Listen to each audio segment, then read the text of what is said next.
बिस्मिल्लाहिर्रहमानिर्रहीम। अस्सलाम वालेकुम students. CS 502 fundamentals of algorithm के मिड टर्म की प्रिपरेशन में आप लोग को वेलकम। आज की वीडियो में हम देखेंगे कि मिड टर्म आपका जो CS 502 का मिड टर्म होगा उसमें कौन कौन से टॉपिक इम्पोर्टेंट्स हैं। अच्छा, याद रखना कि जो हमारे पास 5 चैप्टर्स हैं इंक्लूड है मिड टर्म में, उनमें से जो टॉपिक्स मैं आपको बताऊंगी वो जस्ट 12 और 13 होंगे। उन टॉपिक्स को आप लोगों ने लिख लेना है और उससे रिलेटेड अपने कंसेप्ट को जो है वो क्लियर करना है, जो आपके शॉर्ट क्वेश्चन, आपके लॉन्ग क्वेश्चन और आपके MCQs के लिए इंपॉर्टेंट होंगे। सो स्टार्ट करते हैं। सबसे पहला जो टॉपिक है हमारे पास इंट्रोडक्शन है।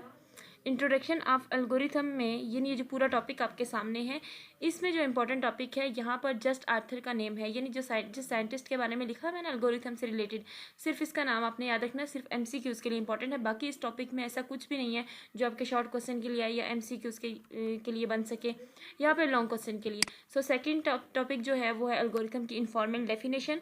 इनफॉर्मल डेफिनेशन तो आपको इसलिए याद करनी होगी क्योंकि आपका सब्जेक्ट 502 फंडामेंटल ऑफ एल्गोरिथम है, तो एल्गोरिथम की डेफिनेशन चाहे वो आपके मिड टर्म में आती है, मतलब मिड टर्म के पेपर में आए या ना आए, लेकिन उसको याद करना ज़रूरी इसलिए है क्योंकि एल्गोरिथम से रिलेटेड अगर आप बात करें तो इसका मतलब है कि इससे रिलेटेड जितने भी आप चैप्टर देखेंगे या लेक्चर्स देखेंगे उसमें एल्गोरिथम का यूज़ होगा। सो इसलिए इसकी जो डेफिनेशन है वो हैंड आउट से ही टू द पॉइंट जो वर्ड्स लिखे हुए हैं इसी को याद कर लें। फिर थर्ड वन है एल्गोरिथम का प्रोग्रामिंग से क्या ताल्लुक़ है। उसमें आपके पास एक हमने माइक्रो और एक मैक्रो इश्यूज डिस्कस किए थे। इन दोनों इश्यूज़ को आपने अच्छी तरह से याद रखना है कि मैक्रो इशू कौन से थे और माइक्रो इशू कौन से थे, जिसको मैंने लेक्चर में बहुत आसान अल्फाज में जो है वो एक्सप्लेन किया है। उसको आप देख सकते हैं कि माइक्रो इशू कौन से थे और माइक्रो इशू कौन से थे। नेक्स्ट वन है इम्प्लीमेंटेशन इश्यूज़। बस यहाँ पर 2 पॉइंट्स आपने याद रखने हैं, बाकी इसमें कुछ भी नहीं है। इम्प्लीमेंटेशन इश्यूज़ में आपने क्या याद करना है, इम्प्लीमेंट होने का मकसद क्या था। सो इसका सिर्फ आपने कंसेप्ट याद रखना है। बाकी इस इम्प्लीमेंटेशन इशू में ना सिर्फ ये बताया हुआ है कि इस चैप्टर के अंदर या इस हैंडआउट्स के अंदर हमने 3 तरह के एल्गोरिथम देखने हैं, मर्ज सॉर्ट, क्विक सॉर्ट और मैथमेटिकल एनालिसिस की मदद से हमने इनका टाइम जो है वो देखना है, सीक्वेंस देखनी है, यही चीज़ें डिस्कस हैं, बाकी इसमें कुछ भी नहीं है। कोर्स रिव्यू में भी यहाँ कुछ नहीं है। फिर उसके बाद है एनालाइजिंग एल्गोरिथम, ये टॉपिक भी आप स्किप कर सकते हैं। थर्ड वन है मॉडल ऑफ कंप्यूटेशन। मॉडल में क्या है, आपके पास रैम की डेफिनेशन आ रही थी मॉडल, और उसके अलावा मॉडल होता क्या है, बेसिकली मॉडल है क्या, यहाँ पर किस चीज़ को कहा गया मॉडल, सिर्फ ये कंसेप्ट आपने माइंड में रखना है, बाकी इसमें कुछ भी नहीं है।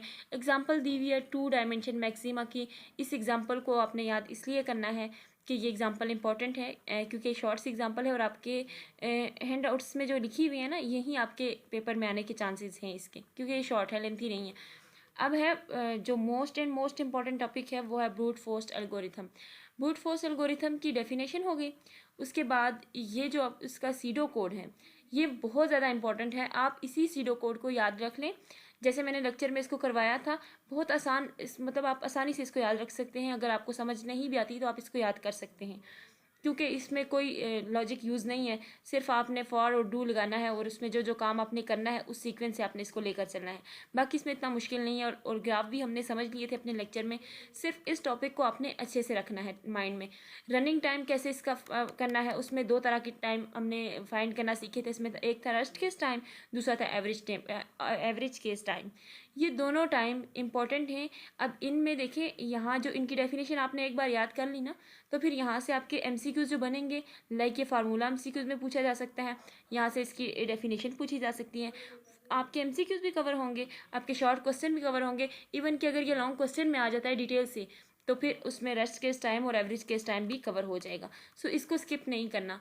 फिर आपके पास है analysing of brute force maxima algorithm में जो सीडो कोड है उसको आपने याद रखना है, और इस स्टेप को जिसको हमने समझा था इसको आपने अच्छे से समझ लेना है क्योंकि इससे रिलेटेड जो है वो स्टेटमेंट चेंज भी हो सकती है। बाकी इसमें कुछ सीरीज़ हैं, arithmetic series, quadratic series, geometric series, harmonic series. इसको आप इसलिए समझ लें, ये समझने की भी ज़रूरत नहीं है बल्कि आप इसको देख लें कि अर्थमेटिक सीरीज़ में क्या था, जैसे हमने लेक्चर में डिस्कस किया था। सो ये MCQs के लिए इंपॉर्टेंट है कि आपके पूछा जा सकता है कि कौन सी सीरीज़, आपको पूरी सीरीज़ लिख के दे दी जाए और पूछा जा सकता है कि क्वाड्रेटिक सीरीज़ है या ज्योमेट्रिक सीरीज़ है, या फिर समटाइम ऐसा भी होता है वो 2 मार्क्स वाले जो क्वेश्चन होते हैं ना उनमें क्वाड्रेटिक सीरीज़ का पूछा जाता है, फिर हमें ये लिखना पड़ता है। इसके अलावा यहाँ पर कुछ भी नहीं है। नेक्स्ट देखें, नेक्स्ट जो टॉपिक इम्पॉर्टेंट है वो है प्लान स्वीप एल्गोरिथम। अच्छा, जहाँ भी एल्गोरिथम का जिक्र हो, वो किसी भी तरह से कोई भी एल्गोरिथम है, उसकी समझ आपको आनी चाहिए, उसकी डेफिनेशन आपको पता होनी चाहिए, उसको कैसे एक्सप्लेन करना है। कुछ ही टॉपिक्स हैं, इनको आप लिख लें, और अगर आपको लेक्चर सुनने के बावजूद समझ नहीं आ रहा, तो फिर आप इनको सर्च करके इनसे रिलेटेड जितने भी वर्ड्स आपकी समझ में आ रहे हैं, आप उसको नोट करें और फिर आप इसको लिख सकते हैं। ज़रूरी नहीं होता कि टू द पॉइंट्स आप हैंड आउट्स का देख के याद करें और इसी को लिखें। सिर्फ आपको कंसेप्ट समझ होनी चाहिए कि कैसे अप्लाई करते हैं, कैसे बनाते हैं एल्गोरिथम, कैसे काम करना है, सीडो कोड कैसे बनेगा। बस यही चीज़ें इंपॉर्टेंट हैं, क्योंकि यहाँ से थ्योरी से रिलेटेड इतनी चीज़ें नहीं होंगी जितना आपको खुद काम करना होगा। तो यहाँ पर इसका जो सीडो कोड है, जो एल्गोरिथम है, उसको आपने समझना है। फिर उसके बाद है comparison of brute force and plane sweep algorithm. देखिए, जब आप brute force algorithm and plane sweep algorithm दोनों कर लेंगे तो उसका कंपैरिजन करना आपके लिए मुश्किल नहीं होगा। सो उसका कंपैरिजन जो है, ये टॉपिक जो है, ये मोस्ट इंपॉर्टेंट है, इसको आपने स्किप नहीं करना। इसका कंपैरिजन आप सिंपल गूगल पे सर्च करें तो आपको बहुत आसान वर्ड में मिल जाएगा, वहाँ से आप इसको याद कर सकते हैं। अब हमारे पास चैप्टर नंबर 1 क्लियर हो गया, जिसमें से टोटल 2 एल्गोरिथम थे और 2 टॉपिक थे। बस इसको आपने करना है। चैप्टर नंबर 2 में आपके पास है सिंपैथेटिक नोटेशंस हैं, जिन नोटेशंस को मैंने ड्यूरिंग लेक्चर हमने इसको बड़े सिंपल अल्फाज में किया था, जिसमें हमने नोटेशंस को, जिसमें हमारे पास बिग ओमेगा थी और ओमेगा थी और एसिम्पटोटिक नोटेशन होती कौन सी हैं, उनको हमने डिस्कस किया था और एक आसान अल्फाज में किया था। सो उनको जो लेक्चर में से, जैसे हमने किया था ना, big notation, small notation, theta notation, उनकी डेफिनेशन की थी और साथ साथ उनकी एक एक एग्जाम्पल की थी। नोटेशन क्या होती हैं, जिनके ज़रिए हम टाइम को मेजर करते हैं, एल्गोरिथम की टाइम एग्जीक्यूशन को देखते हैं, उस चीज़ को हम कहते हैं। फिर उसकी डेफिनेशन होगी। फिर आप ये भी कह सकते हैं कि एसिम्पटोटिक नोटेशन जो होती है वो मैथमेटिकल वे ऑफ रिप्रेजेंटेशन हो सकती है।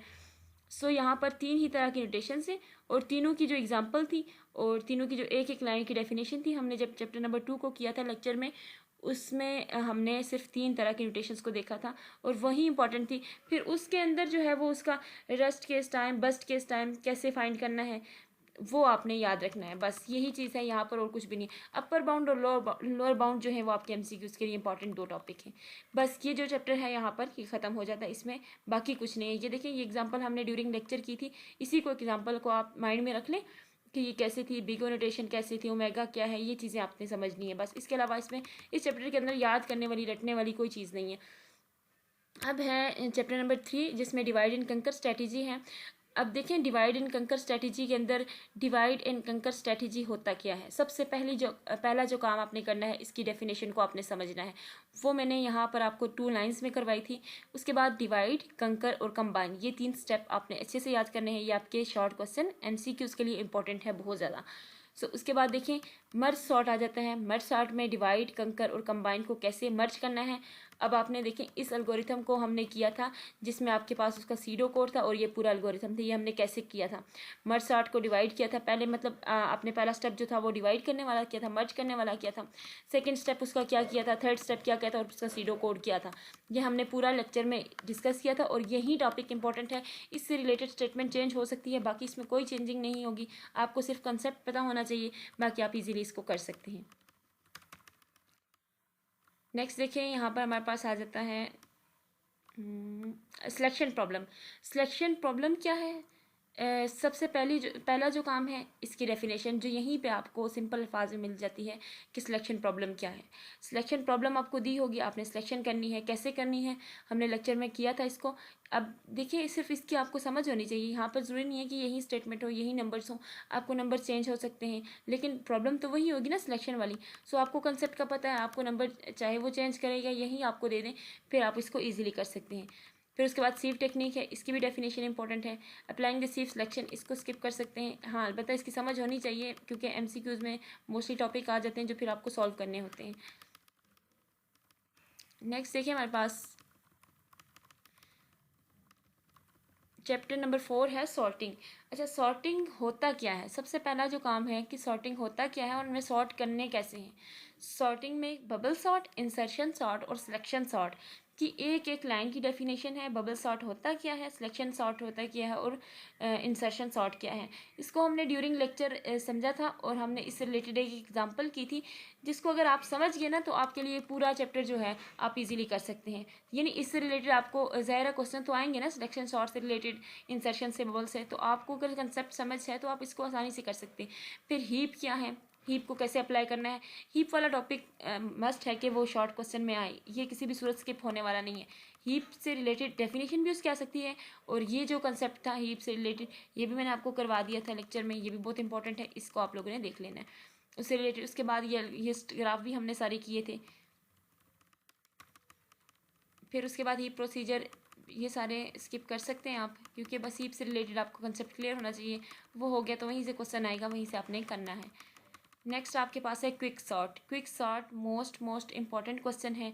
क्विक सॉर्ट लॉन्ग क्वेश्चन में भी आता है, और यहाँ से यानी 5 मार्क्स वाले जो क्वेश्चन होते हैं उनमें भी रिपीट होता है, और इसके अलावा शॉर्ट क्वेश्चन में भी इसका जो है वो अमल दखल है। क्विक सॉर्ट क्या है और उसकी पार्शन कैसे करनी है, एल्गोरिथम उसका कैसे बनाना है, इसको आपने बहुत अच्छी तरह से करना है, जो हमने लेक्चर में कर लिया था। जस्ट इन पे फोकस करना है। ये देख लें, ये पूरे स्टेप आपने फॉलो करनी है। अगर आपको लॉन्ग क्वेश्चन में आ गए 5 मार्क्स वाले तो आपने ये फॉलो करेंगे, और तभी फॉलो कर सकेंगे कि आपको इसकी समझ होगी। पिवट एलिमेंट कैसे सिलेक्ट करते हैं, पिवट एलिमेंट होता है क्या है, पिवट क्या है, ये चीज़ें छोटी छोटी कंसेप्ट आपको क्लियर होने चाहिए। ये आपके MCQ के लिए इंपॉर्टेंट है, और ये सिलेक्शन बहुत आसान है क्विक सॉर्ट की। ठीक है, ये आप एक बार सुनेंगे ना, वीडियो देखेंगे, इसको समझेंगे, इसका लेक्चर देखेंगे तो आपको एकदम से समझ आ जानी, और फिर आप इस पर फोकस करें, क्योंकि ये इंपॉर्टेंट है आपके मिड टर्म के लिए। उसके बाद आपके पास नेक्स्ट है, क्योंकि मिड टर्म में ज़्यादातर थ्योरी नहीं होगी, आपका कंसेप्चुअल होगा। कंसेप्चुअल मीन्स कि आपको स्टेटमेंट दी जाएगी, आपने सॉल्व करनी होगी। सो वो तभी आप कर सकेंगे जब आपको चीज़ें समझ आएंगी। इन प्लेस स्टेबल सॉर्टिंग में आपके पास 3 तरह के हैं, अनसॉर्ट, स्टेबल सॉर्ट और अनस्टेबल। ये MCQs में भी पूछे जा सकते हैं, ये आपके 3 मार्क्स वाले क्वेश्चन में भी इंपॉर्टेंट है, और ये बहुत सिंपल क्वेश्चन है कि कैसे सॉर्टिंग की थी, अनसॉर्ट होता क्या है, कैसे करनी है।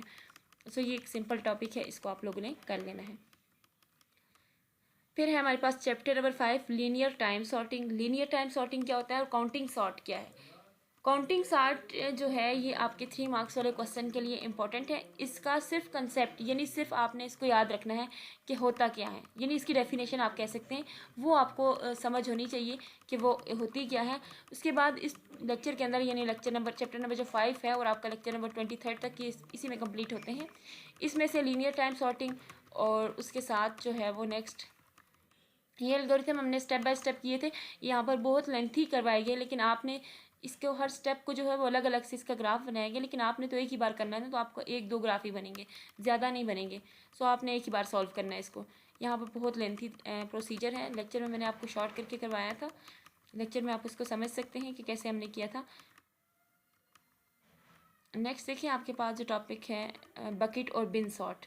बकेट और बिन सॉर्ट से रिलेटेड शॉर्ट क्वेश्चन 3 मार्क्स वाले क्वेश्चन जो है वो आ सकते हैं। उसके अलावा रेडिक्स सॉर्ट जो है, रेडिक्स सॉर्ट क्या होता है, सिर्फ आपने इसकी डेफिनेशन याद रखनी है। बाकी इससे रिलेटेड कोई आपके पास लॉन्ग क्वेश्चन नहीं बन के आएगा, या इससे रिलेटेड आपको स्टेटमेंट दे के इसको सॉल्व करने वाला सीन नहीं होगा। रेडिक्स सॉर्ट तक आपने अपना कंप्लीट कर देना है। होप्स हो कि आपको समझ आ गई होगी। यही वो टॉपिक्स हैं जो आपके मिड टर्म के लिए इंपॉर्टेंट हैं, और इसके करने के बाद आप इंशाल्लाह अपने मिड टर्म को 80% तो आसानी से कर लेंगे, अगर आप इसको अच्छी तरह से तैयार कर लेते हैं। ठीक है, बाकी जो 20% आपसे मिसप्लेस होती हैं, चीज़ें इधर उधर होती हैं, उसको आप स्किप कर सकते हैं।